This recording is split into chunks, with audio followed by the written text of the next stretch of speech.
Bapak Ibu Saudara-saudara sekalian, yang pertama saya terima kasih. Saya ingin menjawab apa yang ditanyakan oleh Mas Gita tadi. Memulai sesuatu yang tidak pernah terjadi dalam hidup saya. Saya ini orang yang tidak pernah merayakan ulang tahun. Sama sekali nggak pernah merayakan ulang tahun. Tetapi kemarin tanggal 11 Juni ketika saya ulang tahun, dirayakan berbagai kelompok masyarakat. Dan ada yang datang dari kelompok yang di luar dugaan saya, tetapi itulah yang paling berkesan dalam hidup saya. Yang pertama adalah ibu-ibu yang mendapatkan kartu Jakarta Pintar, menjawab pendidikan yang disampaikan oleh Mas Gita tadi. KJP sekarang ini pemerintah Jakarta membagi kepada siswa dari masyarakat yang tidak mampu 707.622 siswa. 1,6 triliun. Ini untuk memperbaiki pendidikan yang ada di Jakarta. Karena dari warga yang tidak mampu, tidak mungkin kalau kemudian mereka tidak diberikan fasilitas ataupun kesempatan untuk belajar dengan baik. Bahkan kemudian saya mengeluarkan yang disebut KJMU, Kartu Jakarta Mahasiswa Unggul. Kalau dulu hanya S1, sekarang bisa S2, S3. Dan syaratnya sederhana sekali, selama IPK-nya bagus. Dan untuk itu Mas Gita, jumlahnya kita naikkan menjadi 16.979. Artinya apa? Ini untuk memotong garis ketidakberuntungan di masyarakat. Sehingga dengan demikian saya ingin menyampaikan ini di awal karena betul-betul saya kaget ketika ulang tahun itu banyak orang berterima kasih karena mereka mendapatkan KJP yang dulu sudah lama nggak dapat, kemudian mereka mendapatkan KJMU, mereka mendapatkan ijazah yang tertahan, karena program pemutihan ijazah itu 6.652. Kenapa ini saya lakukan di awal dan setengah saya paksakan?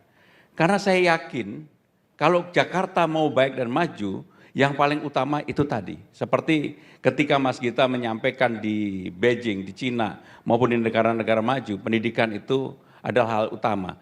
Bahkan untuk penerima KJP, saya menambahkan plusnya apa? Mereka boleh lihat Monas, lihat Ancol, Ragunan, Taman Mini Indonesia Indah gratis. Siapa yang membiayai? Pemerintah. Kenapa itu saya lakukan? Karena saya pengalaman pribadi ketika kelas 4 SD, pertama kali datang ke Jakarta, lihat Monas. Saya sejak itu saya bermimpi, ya Tuhan, ya Gusti Allah, mudah-mudahan nanti saya lihat Monas lagi. Allah Maha Baik, saya 15 tahun berkantor di depan Monas. 5 tahun dengan Ibu Mega, 2 periode dengan Pak Jokowi. Sehingga dengan demikian pengalaman itulah yang saya ingin bagikan. Bahwa Jakarta yang paling utama terutama adalah bagaimana bagi warga yang tidak beruntung itu Mas Gita mendapatkan kesempatan yang pertama. Yang kedua yang ingin saya lakukan adalah Jakarta harus penuh dengan inovasi. Nggak bisa hanya mengandalkan misalnya pajak, dividen, restitusi, nggak bisa. Maka saya mendorong apa yang disebut dengan Jakarta Collaboration Fund. Saya udah duduk bersama-sama dengan CEO INA dan saya merasa bersyukur dibantu oleh di internal Balai Kota. Mudah-mudahan ini akan menjadi tahapan baru bahwa INA Fund itu untuk level nasional. Nanti di Jakarta ada Jakarta Fund dan mudah-mudahan akan membuat revenue Jakarta juga menjadi bertambah. Termasuk di dalamnya saya mendorong beberapa perusahaan yang ada di Jakarta untuk segera go public. Bank DKI Jakarta, Kapti Market, Jakarta, besar, dalam kondisi mohon maaf manajemennya belum berlangsung dengan baik saja, tetap untung. Maka dengan demikian saya mendorong.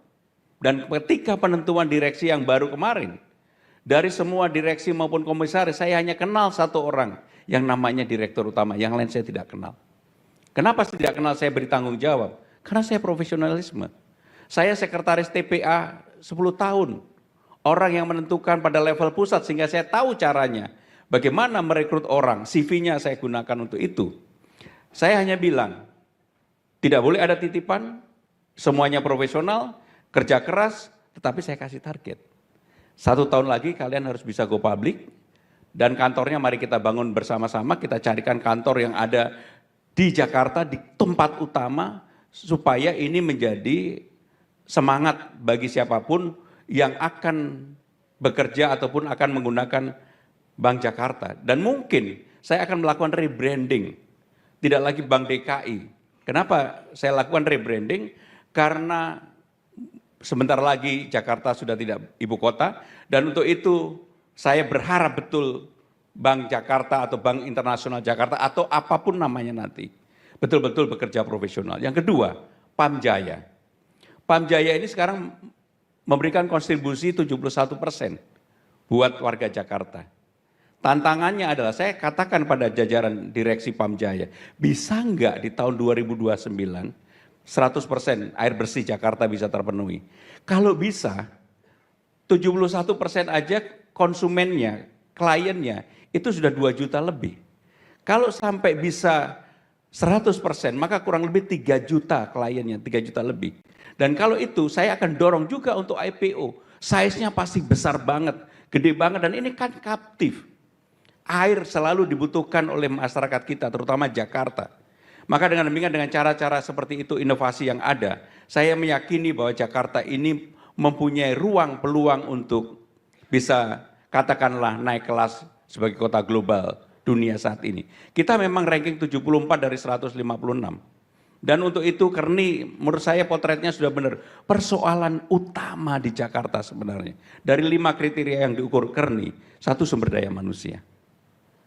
Yang kedua, kalau urusan dukungan politik nggak problem. Kebudayaan kita malah nomor 1. Yang problem adalah sistem pemerintahan tidak terbuka dan transparan. Maka saya sebagai gubernur, saya bilang di internal balai kota, sekarang semuanya harus transparan. Bahkan yang orang tidak berani bilang, bagaimana dengan off balance sheet pemerintah Jakarta, saya bilang yang off balance sheet kita buka. Dan sampai hari ini saya belum bisa dijawab. Secara jujur, saya belum mendapatkan jawaban yang memuaskan saya pribadi. Tetapi nggak apa-apa. Ini adalah modal awal kita untuk membangun Jakarta lebih baik. Bahkan terakhir, kemarin ketika saya melantik 61 pejabat di Jakarta, saya pelajari satu persatu detail dibantu oleh Pak Sekda. Tetapi mungkin dari 61 itu, 40 lebih salaman sama saya aja belum pernah. Bahkan ada yang menjadi kepala dinas ketika ketemu sama saya juga nggak tahu namanya. Pak, kenapa Bapak memilih saya? Jabatan ini kan penting sekali. Saya cuma jawab satu kata saja. Selamat bekerja. Kalau kamu perform, apa yang menjadi pikiran harapan saya, kamu menjawab dengan benar. Kalau kamu tidak perform, apalagi ini kan tempat yang sangat berbahaya. Saya nggak nyebutkan tempatnya ya. Artinya apa? Kamu nggak bisa saya percaya. Jadi bagian dari itu, saya juga mengatakan, saya tidak membawa satu orang pun dari luar ke dalam. Karena saya meyakini, saya bisa bekerja sepenuhnya dengan teman-teman yang ada di dalam balai kota. Dan saya yakin teman-teman di balai kota pasti bisa bekerja dengan saya, karena semuanya transparan. Dan saya juga mengatakan, kalau ada siapapun yang mengatasnamakan gubernur, pasti itu enggak. Hidup saya udah selesai. Dan untuk itu, mari kita bekerja bersama-sama, kerja keras, untuk siapa? Untuk rakyat Jakarta. Supaya mereka lebih aman, nyaman, gembira, bahagia. Dan mungkin cara saya sama dengan Mas Anies. Saya bukan orang yang mau menggusur. Kita cari jalan keluar bagaimana supaya persoalan-persoalan di lapangan, kan ada yang pengen saya gusur-gusur juga Mas Anies, tapi saya bilang enggak. Kita cari jalan keluar. Tetapi bagi warga yang tidak tertib, menggunakan tempat-tempat yang bukan haknya, harus kita tertibkan. Kemarin secara terbuka, di sini banyak hadir para wali kota. Saya bilang sama mereka, yang seperti ini harus dibersihkan.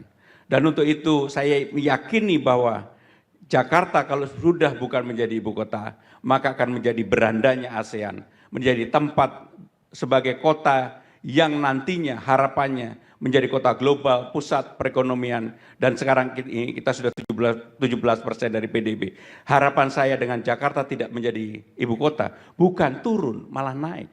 Karena bagaimanapun nggak mungkin misalnya untuk perpajakannya segera bisa dipindah dari Jakarta. Jadi itu bagian awal yang ingin saya sampaikan. Terima kasih Mas Gita.